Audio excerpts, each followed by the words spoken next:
You need to leave this section, now. The pilot's voice was firm, cutting through the quiet murmur of the first-class cabin. He addressed Vanessa, whose simple jeans and t-shirt stood in stark contrast to the tailored suits around her. We can't have someone like you here, not today. The CEO's audit team is on this flight, and frankly, you're ruining the image we need to present.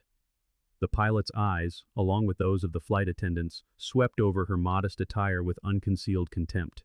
He sneered, gesturing vaguely toward the back of the plane. I'm sorry, but I think you're in the wrong place. This section is for our elite passengers. You don't fit. As flight attendants snickered and other passengers stared, a flush of humiliation crept up Vanessa's neck. They had no idea. They couldn't have known that the passenger they were trying to remove, the woman they had insulted and threatened, was not only their boss, but the very person whose judgment they so desperately feared. Privilege was a foreign language to Vanessa Mitchell. At 38, she had spent more than half her life climbing the ranks of what would become the Skyline Airways group. Her journey began 16 years earlier when she first donned a flight attendant's uniform, determined to turn a childhood fascination with aviation into a career. Growing up in a modest neighborhood, she was the daughter of a mechanic and a public school teacher. Her father had spent 30 years fixing commercial aircraft, bringing home stories of engines and hydraulics that captivated his young daughter. Her mother, a sixth-grade math teacher, instilled in Vanessa a love of learning and the quiet confidence to chase her dreams in a world that often sought to limit them. When Vanessa announced her plans to work in the airline industry, her parents were supportive but realistic. You'll have to work twice as hard to get half as far, her father had warned, knowing the challenges she would face. Her mother simply squeezed her hand. Then she'll work 3 times as hard. And she did. While serving drinks and demonstrating safety procedures by day, Vanessa was earning her business degree by night. While other flight attendants saw the job as a stopgap, she studied the airline's operational structure, peppering pilots and managers with questions about logistics, customer experience, and brand development. Within 5 years, she had moved into scheduling. By her 10th, she was managing crew operations. Her meteoric rise came not from connections, but from a unique perspective gained by experiencing every level of the company. When the board selected her as CEO, it wasn't a publicity stunt. It was a recognition that Vanessa Mitchell understood the airline from the ground up in a way no other executive could. As CEO, Vanessa implemented what many considered a radical approach to quality control. She would travel incognito on different routes, deliberately dressing down and removing any trace of her position. She would check in like a regular passenger, sit where her ticket assigned her, and observe. The true measure of a company isn't how they treat their VIPs, she often told her executive team. It's how they treat the person they think doesn't matter. Which is why, on this particular Tuesday morning, she was preparing for another such evaluation. For the flight from Atlanta to Chicago, she had chosen comfortable, well-worn jeans, a simple navy blouse without a designer label, and minimal jewelry. Her natural hair was pulled back into a practical style, and in place of her executive briefcase, she carried a worn leather backpack. Looking in her hotel mirror, she nodded. There was nothing about her appearance to suggest she was the CEO of a multi-billion-dollar corporation. It was the perfect disguise. What she didn't know was that this evaluation would reveal far more than she had bargained for. Earlier that morning at Skyline's Atlanta hub, Operations Manager Thomas Griffin had called an emergency briefing for the crew of Flight 2187. Listen up, he'd said, his voice tense. Corporate's audit team will be on this flight. I want everyone looking sharp. The room filled with nervous whispers. These surprise audits could make or break careers. Do we have names? Asked Brenda Morris, a senior flight attendant with 25 years of service and a rigid adherence to the rulebook. No names, Griffin replied, just that they'll be evaluating the premium service experience. They report directly to CEO Mitchell. In the corner, Captain Richard Wells straightened his already impeccable uniform. At 58, with nearly 3 decades at the airline, Wells ran a tight ship, often at the expense of passenger comfort. His technical skills were flawless, but his customer satisfaction scores had been in a steady decline for years. As the crew dispersed, Wells pulled Morris aside. First class needs to be pristine today, he said in a low voice. No riffraff, Brenda nodded. I'll make sure of it. Premium service for premium passengers only, Wells continued. If the CEO's team sees anything out of place, we're all in trouble. We know what our real first-class passengers expect. Absolutely, Brenda agreed. I'll handle the cabin. Neither of them noticed Maya Rodriguez, a junior flight attendant recently transferred from Dallas, listening nearby with a troubled expression. As they spoke, Vanessa Mitchell was arriving at the airport, noting the unusual flurry of activity around her gate. Staff members were frantically polishing surfaces and adjusting their uniforms. The energy was revealing. Pausing, Vanessa made a quick call to her assistant. "Everything set for the Chicago meeting?" she asked casually. "All arranged," her assistant replied. "The team will meet you at O'Hare." "They have no idea you're on this flight?" Vanessa smiled. "That's the point. I need to see how they perform when they think no one important is watching." At gate A7, the atmosphere was theatrical. The gate agent, Christina Sanders, nervously adjusted the premium boarding sign for the third time and wiped down the counter. Her supervisor, David Pearson, stood nearby, observing with a critical eye. "Perfection, people," he reminded them. "First-class customers get extra attention. Check for elite status, address them by name." Christina nodded, her eyes scanning the crowd. "Do we know what the audit team looks like?" she whispered. "No details," he replied. "They could be anyone." The irony was not lost on Vanessa, who observed the exchange from a nearby seat. When priority boarding was announced, she joined the line. Christina's demeanor was flawless as she greeted the first few passengers. "Good morning, Mr. Donovan. Chicago again? Your usual seat is ready." "Welcome back, Ms. Winters. We have your pre-departure beverage preference noted." But when Vanessa stepped forward, Christina's smile vanished. Her eyes flickered from the worn backpack to the simple jeans, barely glancing at the ID. There was no greeting, no eye contact. She processed the boarding pass with mechanical efficiency, her eyes narrowing when she saw the first-class seat assignment. She slid the documents back across the counter without a word. As Vanessa walked away, she heard Christina whisper to her colleague, not quite quietly enough. "Why would they book someone like her in first class, today of all days? Maybe it was the only seat left?" The colleague shrugged. "Doubtful," Christina snorted. "Someone in reservations is going to hear about this." Vanessa made a mental note. This was exactly why she did this. This disparity would never appear on an announced inspection. Inside the aircraft, senior flight attendant Brenda Morris was making her final, obsessive adjustments to the cabin. "Everything must be immaculate for the audit team," she instructed Maya Rodriguez, the junior attendant. "Align the pillows. Position the amenity kits at the exact same angle." "The cabin looks perfect, Ms. Morris," Maya assured her. "Perfect isn't good enough today," Brenda snapped. "It needs to be exceptional." As the first passengers boarded, Brenda stood at the entrance, manifest in hand, greeting each one with practiced warmth. "Welcome aboard, Mr. Gerald. Lovely to see you again, Dr. Nathi." The personalized greetings flowed until Vanessa appeared in the doorway. Brenda's smile evaporated, replaced by a look of dismay. Her eyes darted from Vanessa's face to her clothes, then to the boarding pass. "There must be a mistake," she said, her voice laced with disapproval. "Let me see that." Vanessa handed it over, watching her carefully. Brenda scrutinized the pass as if it were a forgery. "This says 2A.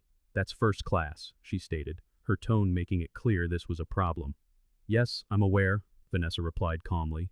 Brenda glanced nervously down the jet bridge. "The audit team will be boarding any minute," she murmured to herself. Reluctantly, she handed the pass back. "Very well. Second row on the right." As Vanessa moved to her seat, she overheard Brenda's urgent whisper to Maya.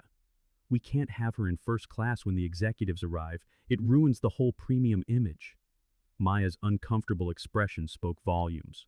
Vanessa settled into seat 2A. Unlike the passengers around her, she was offered no pre-departure beverage, no warm towel. She watched as Brenda fussed over others, deliberately ignoring her. After 10 minutes, Maya quietly approached with a glass of water. "I thought you might like this," she said, offering a small, apologetic smile. "Thank you," Vanessa replied. "That's very thoughtful." As the last of the economy passengers boarded, Brenda returned, manifest in hand, her expression now one of grim determination. "Ma'am," she announced, loud enough for others to hear, "there's a situation with your seating." Vanessa looked up from her phone. "Is there a problem with my ticket?" "No, but we're expecting a corporate audit team," Brenda explained, her voice tight with stress. "We need to present a certain image. I'm sure you understand." The implication was thick in the air. "And what image is that exactly?" Vanessa asked, her gaze steady. Brenda faltered. "Professional?" Executive. Our typical first-class demographic, she said, gesturing vaguely at the suits around them. I see, Vanessa replied. Well, I paid for this seat, and I will be staying in it. My appearance has no bearing on my right to be here. Brenda's professional veneer cracked.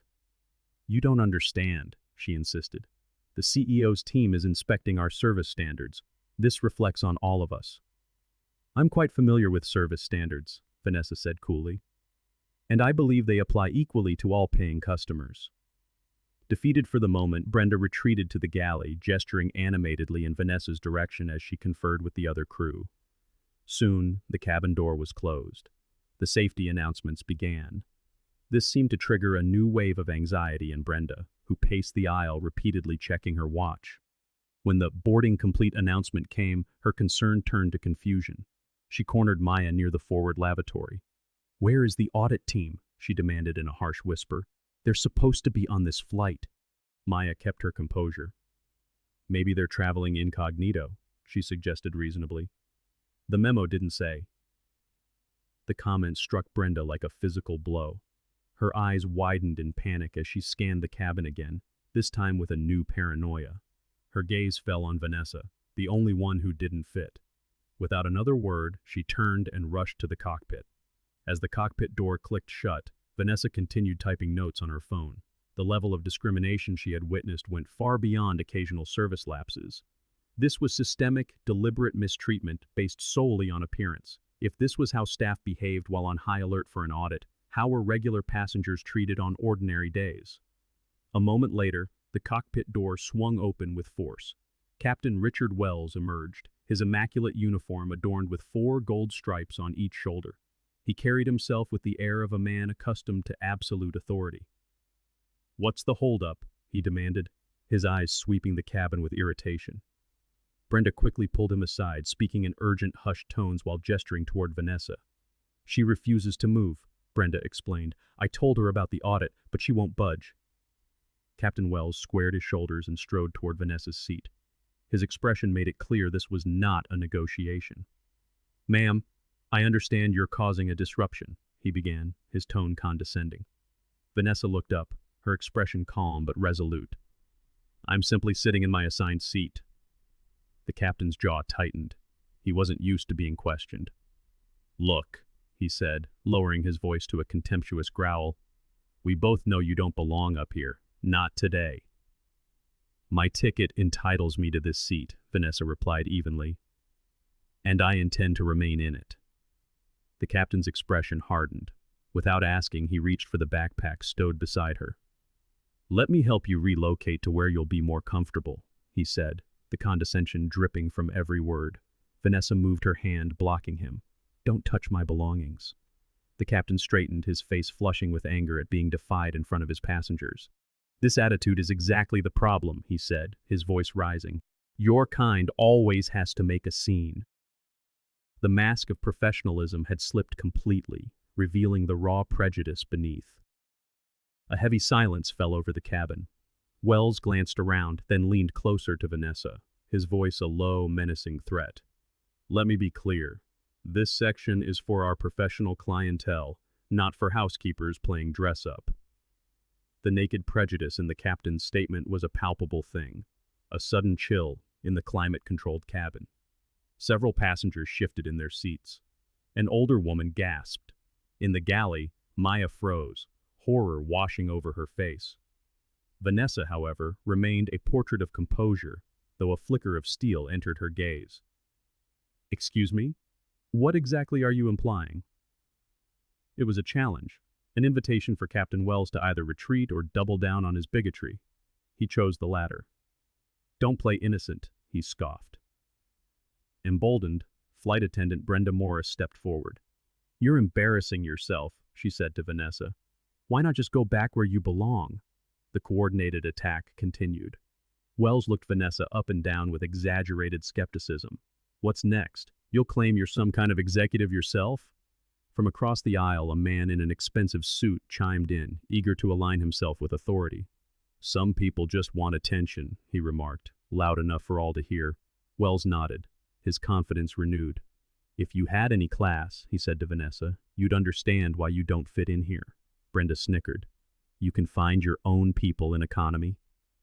Throughout the barrage, Vanessa remained seated, her back straight, her expression a mask. But behind that mask, she was taking detailed mental notes. Each comment, each name, each violation of not just company policy, but basic human dignity.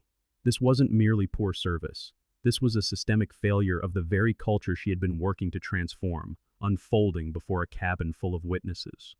Sensing his authority wasn't enough, Captain Wells escalated.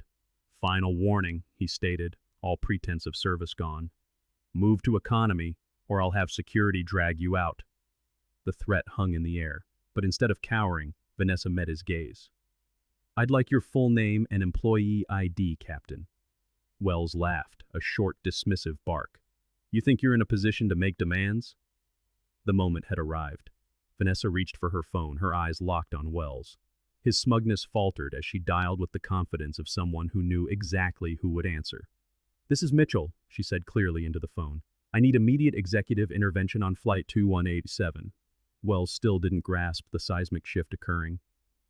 Who are you calling? Your lawyer? He sneered, looking to Brenda for validation. Vanessa ended the call and slipped the phone into her pocket. I'm calling my executive team, she replied evenly. The audit you're so worried about, it's happening right now. The captain's expression began to crumble. What are you talking about? Captain Richard Wells, Vanessa began, her voice acquiring an authority that seemed to reshape the very air in the cabin. Employee ID 45872. 27 years with Northern Regional before the merger. Consistently excellent technical evaluations. Consistently problematic passenger satisfaction scores, particularly from women and people of color.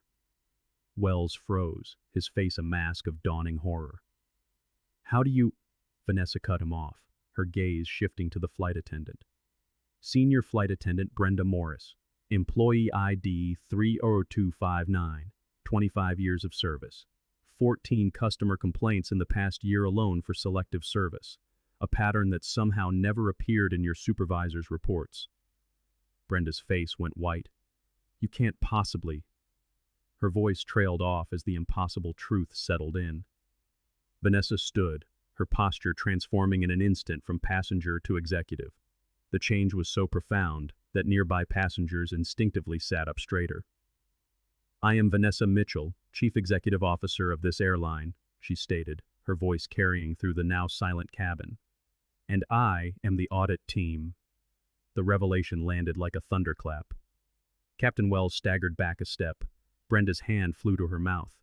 In the galley, Maya's shock gave way to a look of pure vindication. The power dynamic had been completely inverted. But the most potent part of the moment wasn't just the reveal. It was the raw, unfiltered truth of how the staff behaved when they thought no one of consequence was watching. The prejudice, the casual cruelty, all of it laid bare for every passenger to witness. The smartphone footage, already being discreetly recorded, would soon become key evidence in a corporate reckoning. But for Wells and Morris, the immediate question was far simpler. Would they still have jobs when this plane landed? That's impossible, Wells stammered, his complexion rapidly paling. The CEO wouldn't be... It's her, Captain, Maya confirmed from the galley, holding up a tablet displaying Vanessa's executive profile. The cabin erupted in whispers as passengers, no longer discreet, openly recorded the confrontation. Captain Wells, a veteran of countless in-flight emergencies, seemed more destabilized by this than any technical malfunction. He attempted damage control. Had I known who you were, Vanessa raised a hand, cutting him off. That's precisely the problem, Captain. The quality of service a passenger receives should never be determined by who you think they are. The words landed with devastating precision. A person's appearance, their clothing, their race, none of it is a measure of their worth. Every passenger on this aircraft deserves dignity and respect. It's not just my expectation, it's in the mission statement you both claim to uphold. She turned slightly, addressing everyone within earshot. What you've witnessed today is exactly why I travel this way, unannounced. It allows me to see how our team treats people when they believe no one important is watching. And the truth is, every passenger is important. Wells tried again, his tone now placating. Ms. Mitchell, this is a misunderstanding. Is it a misunderstanding that you called me a housekeeper playing dress-up? Vanessa's voice was sharp. Is that phrase open to interpretation, Captain? Wells fell silent. We were just trying to maintain standards, Brenda pleaded, desperation in her voice. By being racist? Vanessa retorted. Those are not the standards of Skyline Airways. We didn't know who you were, Wells said, a final, fatal defense. Again, that is exactly the point, Vanessa said, her voice resonating through the cabin. The measure of our character isn't how we treat those who can help us. It's how we treat those we believe can do nothing for us. The fact that you would have treated me differently had you known my position makes your behavior worse, not better. As if on cue, the cabin door opened and 2 security officers boarded, responding to the captain's earlier call. They paused, taking in a scene far different from the one described. Vanessa addressed them with calm authority. I'm Vanessa Mitchell, CEO of Skyline Airways. There has been a significant violation of company policy. Please escort Captain Wells and Senior Flight Attendant Morris from the aircraft. The officers exchanged a look, but a passenger quickly confirmed her identity, holding up a phone displaying a photo of Vanessa from a business magazine. Their professional training took over. Please come with us, the senior officer said to Wells and Brenda. Panic finally broke through the captain's shock. Please, Miss Mitchell, he begged. I have a family. Actions have consequences, Captain, Vanessa replied evenly. Beside him, Brenda began to cry. As they were led away, Vanessa turned to Maya. Ms. Rodriguez, I'm appointing you acting senior flight attendant for this flight. Can you handle that? Maya straightened, professionalism eclipsing her surprise. Yes, Ms. Mitchell, absolutely. Good. Please announce the delay. Refer to it as a personnel issue. No further details are necessary. As Maya moved to the PA system, Vanessa addressed the remaining crew. What happened today is not what this airline stands for. Our values are not just words on a website. They are principles that must guide every single interaction. She returned to seat 2A as Maya's calm voice filled the cabin. The videos were already uploading to social media, but Vanessa had no intention of hiding what had happened. True leadership was not about concealing problems, but confronting them. As the replacement captain boarded, Vanessa was already composing an email to her executive team. The subject line was simple: what we learned today. 1 week later, Vanessa sat in her corner office overlooking the Atlanta skyline. Across from her, HR Director Elaine Dawson slid 2 folders across the desk. The terminations for Wells and Morris are complete, Elaine said. The board unanimously approved. Vanessa reviewed the contents, witness statements, transcripts, and a history of complaints that had been systematically buried. It was a clear pattern, not an isolated incident. One more thing, Elaine added. They've both requested a meeting to apologize personally. Vanessa considered it for a moment. Schedule it, she decided. Are you sure? Elaine asked, surprised. This isn't about my feelings, Vanessa said. It's about the culture we're trying to build. If they want to speak, I should listen. She then shifted to a more positive subject. How is Maya Rodriguez settling in? Elaine smiled. Exceptionally well. Her promotion is permanent, and she's already implementing that new training program she proposed. Service without assumptions. 3 months later, Vanessa sat at one end of a small conference table. At the other sat Richard Wells and Brenda Morris. The arrogance and entitlement were gone, replaced by a quiet humility. Thank you for meeting with us, Wells began, his voice stripped of its former command. These past months have been transformative. I've spent my life judging people by their appearance. I never realized how deeply it poisoned my behavior. Working service jobs since then, it showed me how it feels, Brenda added, her eyes downcast. To be dismissed, treated as less than. I told myself I was upholding standards, but it was just my own prejudice. Vanessa listened intently. When they finished, she let the silence linger before she spoke. The easy path, she said finally, would be to never let you work for this airline again. Punishment certainly sends a message of zero tolerance, but real, lasting change, that is born from growth. She opened a folder that had lain untouched on the table between them. Which is why I've spent weeks reviewing your progress, the reports from your counselors, your service supervisors, your training facilitators. They all tell a remarkably consistent story, a story of genuine remorse and a profound commitment to learning. Wells and Brenda traded a look of stunned silence. This was not the outcome they had braced for. Are you saying, Wells began, his voice barely a whisper. I'm offering you a path back to Skyline Airways, Vanessa said, her gaze steady, under a strict 12-month probation, with specific conditions. She addressed Wells first. Richard, you will return to the flight deck as a captain, but you will also join our diversity training team. You'll share your story, your perspective, with other pilots. Your skill in the cockpit is a known asset, but the awareness you have fought to gain, that could be invaluable. Her eyes shifted to Brenda. Ms. Morris, you will return to in-flight service. You will work in economy class under the direct supervision of Maya Rodriguez. I think there is a fitting symmetry in that. You will learn from the colleague whose concerns you so readily dismissed. The shock on their faces was a mask, one that slowly cracked to reveal something beneath it, a deep, trembling relief, laced with gratitude. Why? Brenda asked softly. After everything we did? Vanessa's reply was measured, each word chosen with care. Because firing you, with no chance for redemption, solves nothing. It doesn't address the root of the problem. This philosophy became the new cornerstone of Skyline's culture. Instead of simply removing employees who made mistakes, the company began to invest in their rehabilitation and reintegration. It was a radical shift, turning errors into teaching moments and offenders into advocates for change. 6 months after the incident on Flight 2187, Vanessa Mitchell stood on a stage at the International Aviation Conference. She spoke to a room of industry leaders from across the globe. Behind her, the Skyline Airways logo glowed on a large screen, alongside 2 simple words: the Second Chance Initiative. The impact of her approach reached far beyond a single airline.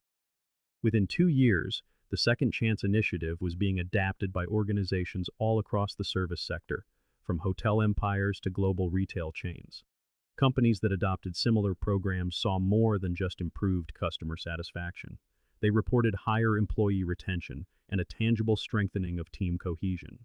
The data told a powerful story. Organizations that focused on rehabilitation saw nearly 50% fewer repeat offenses than those who relied on zero-tolerance policies alone. In those same companies, employee trust and leadership soared by more than 2/3. But perhaps the most profound testament to the initiative's power came from those who had once been victims of discrimination. Passengers and employees alike reported feeling seen and valued by companies that didn't just punish bias, but worked actively to transform it. And as for Flight 2187, the incident that sparked a movement, it became a case study taught in business schools worldwide. It was remembered not as a corporate scandal, but as a defining example of how leadership, accountability, and compassion could converge to create extraordinary change. Vanessa Mitchell had taken a moment of deep personal humiliation and forged it into a catalyst for an entire industry's self-reflection. By choosing education over exile and rehabilitation over rejection, she proved that the most powerful response to prejudice isn't just punishment. It is the unwavering commitment to building pathways that allow people to become better than they were before. If this story resonated with you, we invite you to like, subscribe, and share it with others. Our next story is waiting, and it's one you will not want to miss.